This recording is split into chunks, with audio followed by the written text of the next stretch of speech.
that stuff's easy for them usually. What's difficult for them is for them to come down off the trip enough to deal with like their physical body and work and a job and relationships. Like that's Nail, way harder. Stamps. Right. So with all of this said, let me give you one experience that I had with aliens, which was very interesting.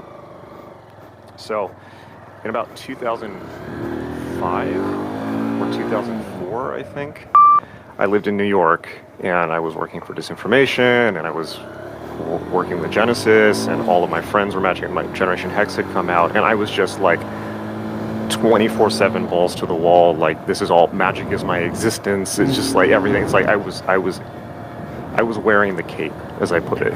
Yeah. You know what I mean? Yeah. And I was just doing drugs. Someone I met was doing drugs like constantly. Okay. And my favorite at this time was, I started with psilocybin, which was great, but my favorite at the time was ecstasy. Also, wait, let me stop you for a second. Folks, it might be worth pausing for a moment and just look up Psychic TV and Genesis P-Origin. In case you don't know, just someone saying they were hanging out with that person. That's just wild. So look up the Psychic Bible, which I did with Jen. Yeah. Which is like the complete story. So go ahead, sorry. So, you can imagine with that kind of world, it's like, all of my friends were basically, psychedelic, trans, shaman, light trippers of the light fantastic, right? It's New York, which is just this brutally crushing experience, particularly if you don't have very much money like I didn't, And it's like, I got stories from here to eternity, just like, coming in hot, Constantine level gritty madness. But so I was already committed before I realized it was I ended up not a good idea. Set up on a date with a very normal person who was very sweet, right? I think like a friend who worked as an A&R rep or something like that recommended that I go out on a date with one of her coworkers. Okay, so we went out on a date, and I wasn't too crazy, but we were talking about philosophy and little things like that, and I was really struggling just to try and interface in a normal relationship. Like my world was like, let's do a stack of 15 drugs and do bizarre fucking S&M rituals to contact Dimension X, right? Yes. Like in a group, right? It's like, wow. And that's not, and P.S., that's not as fun as it sounds, okay? It really is, it's hard to come back from that. I'm not, this isn't an ad. It's much better, I swear, I'm not just saying this, it is way better to be a normal person. Right. It really is. I'm gonna stop you on the group S&M rituals. You don't have to go into detail about it, but can you give us a little more detail? Well, what I'm gonna tell you is in a certain direction. Okay, right? Go ahead. Sorry. So, because now I gotta it's such a blur. It's like it's hard for me to conceptualize, but. So part of me, there was the healthy part of me, because this is let me be clear, this is a very unhealthy lifestyle, right? This is a lifestyle that could have ended up with me dying or overdosing very quickly. So the healthy part of me was really struggling to be heard and being like, look, you're way out of the comfortable range here. Right. Like, you're a nice young man. And this is you're not gonna be able to stabilize. You need to stabilize. You can still do this, but you need to be normal too. Right. So, anyways, I was excited to go on the date, and so we ended up talking about ecstasy because, as you know, when you first discover something like that, it's all you can talk about. Absolutely. Sorry. Right. It's like, have you ever done ecstasy? Have you ever done DMT? Have you ever done psilocybin? Oh my God! It's like, and then everyone is just like. Yeah. But for you, you're like, this is the answer, particularly with MDMA, which in many cases is the answer for trauma and things like this. So I had gotten someone I met had gotten this stack of MDA, which I don't know if you have any familiarity with. Yes, I am very familiar. It's bizarre, right? It's hard. I don't know. I've only found it the once, but just for those who don't know, MDA was the chemical that was synthesized prior to MDMA. Yeah. And it feels like MDMA, so you roll on it, but for whatever reason, there's a visual component. Yes. And by visual component, I don't mean like psychedelics. I mean like you literally see things in the room, like what totally normal people think that drugs do. Right? It's crazy. So I was talking about this because I was running my mouth, and she decided she wanted to take it. Okay, so we had not done anything physical, so for whatever reason, stupid things to do, like never do this, I was like, well, let's roll together. Never do this. First for the date? first time thing? First No, date yeah. MDA roll? Well, it wasn't first date, but we hadn't done anything. Okay, Right, gotcha. so it was like several dates in, but we were just like having chase normal dates. 'Cause Okay. I'm a very nice guy. Not nice guy. I shouldn't say nice guy. You know, I know was what you mean. You weren't demure, like yeah. immediately humping her. You hadn't consummated whatever this was going to be. Right. And so you're like, why don't we just get high together? Well, we were also trying to figure out if there was an overlap because we were from such total different worlds. And so my thinking as whatever, I was in my early or mid-20s, I can't remember, was, well, let's just do E together and then we'll totally vibe and love each other. Yeah, no. So anyway, long story short, what ended up happening is we decided we were going to do MDMA at her, as usual, very tiny, early 20s New York apartment. Yeah. We both took it. I gave her the spiel and all this. We had lots of water, et cetera, et cetera. She immediately clammed up. Like, she internalized, she put her hoodie on, she did not want to interact. And in that situation, you cannot, young men, men of any age, you cannot push. No. You cannot, you just have to be like, okay, right? Like, this is what's happening for you. That's okay. Here's water. Do you need anything? Right. This is fine. This is okay. This is your experience, and I'm sorry you're having a bad time. What can I do to help? At the same time, however, I was rolling hard. So now I had to deal with a very serious trip, knowing that the other person there had shut down, and that I somehow now needed to manage this, and I cannot be physical. It's like, that's all you want to do on MDMA is touch everything. It's like, can't do that. Nope. So I ended up basically doing the same thing she was doing, which is kind of going into a fetal position and going internal. Right. Then the visuals kicked in. So, and when I say visuals, I mean, like, I saw like the body of like a dead shaman starting to move out of the chair with antlers. It was like this ancient being from Nepal and things like this. Yeah. But it was like literally there. I was tripping, but it wasn't like some mushrooms or something like that. It's like literally there in the chair. There was like these ghosts and things in the room. And then I closed my eyes and I went internal, and I ended up having a couple experiences. One was I breached into some type of consciousness that I'd never been in. That was like this bizarre, like liquid hyper rainbow.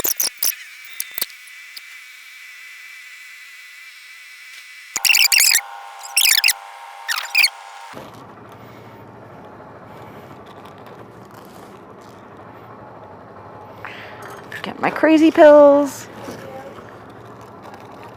See if that helps.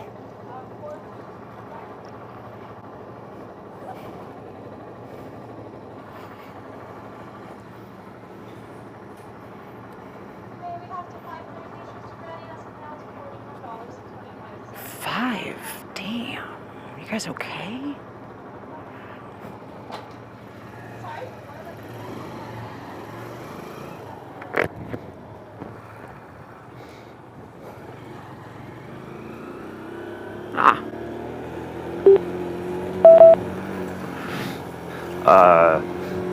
Almost cartoony, bizarre landscape where there was this like crazed, like distorted UFO creature, but it looked like a cartoon. Yep. Like the kind with a ray gun that zaps around in cartoons, zapping things.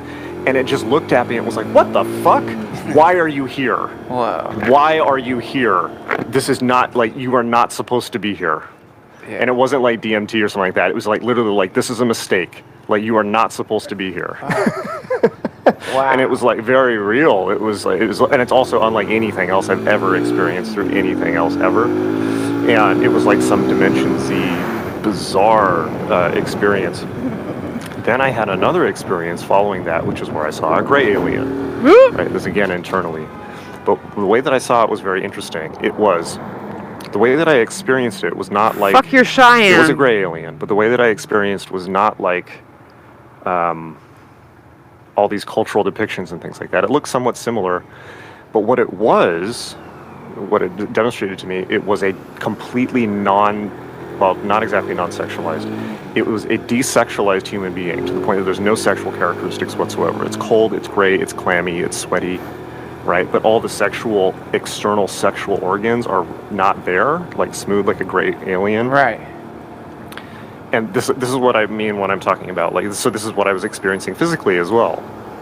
Right? So this is what I mean, where your body's always communicating with you. Yeah. So perhaps this is just how I was experiencing my own physical, emotional, and mental state. Right. But the gray alien it wasn't asexual.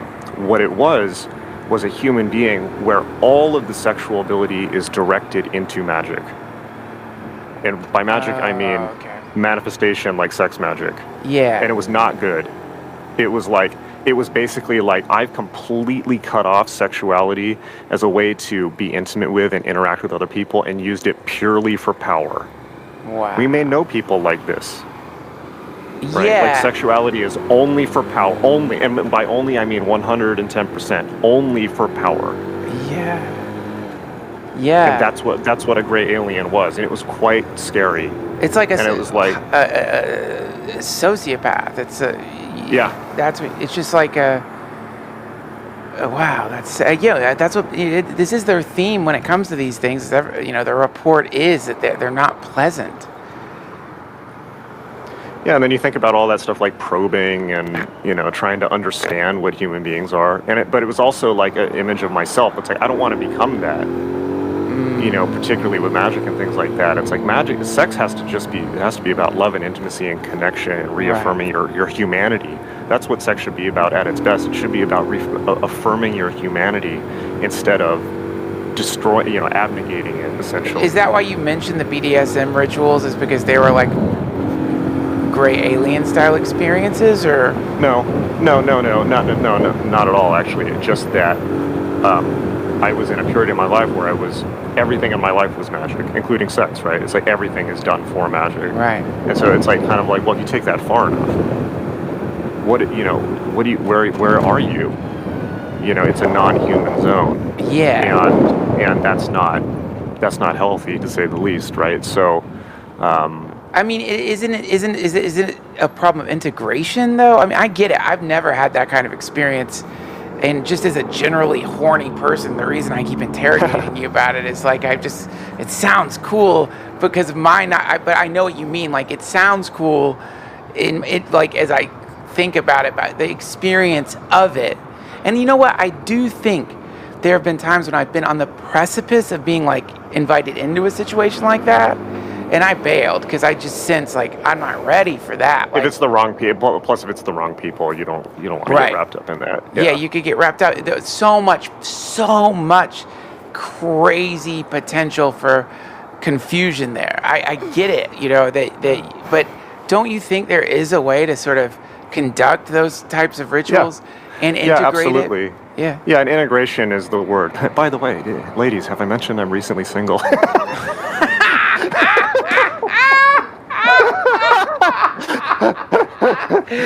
True story. I know. I'm sorry, man.